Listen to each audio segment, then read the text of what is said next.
Let's get into the mind of Luigi Mangione. When that frontal lobe development comes in, all bets are off and things can get really intense. I'm a psychologist in training, and it's time we start talking about Luigi Mangione's psychology.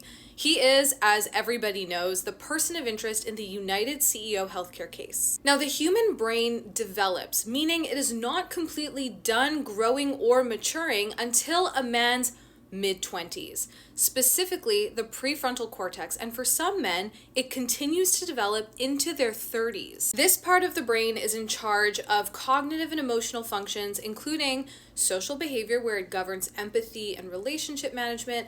It's also in charge of evaluating rewards, punishments, decision-making, logical reasoning, problem-solving, and impulse control.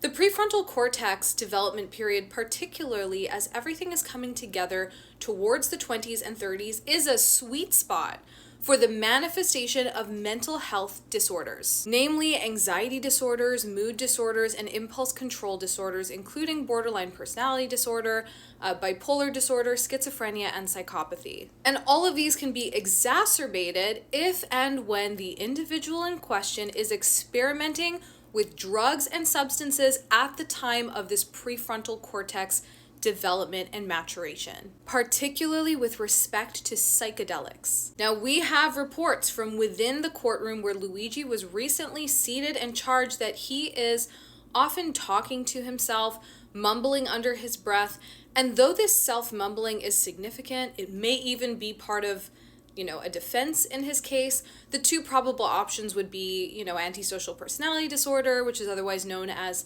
psychopathy or sociopathy, and or, schizophrenia. I'm not totally convinced that we're looking at plain and simple mental health problems here.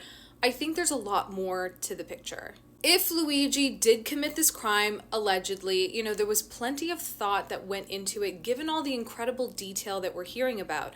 From the inscribed bullets, to the fake IDs, to the timing of this YouTube video dropping. So here's where things start coming together for me in this picture. We know that Luigi spent time in Hawaii and Japan after his back surgery and began to experiment with psychedelics, namely magic mushrooms, but other substances too.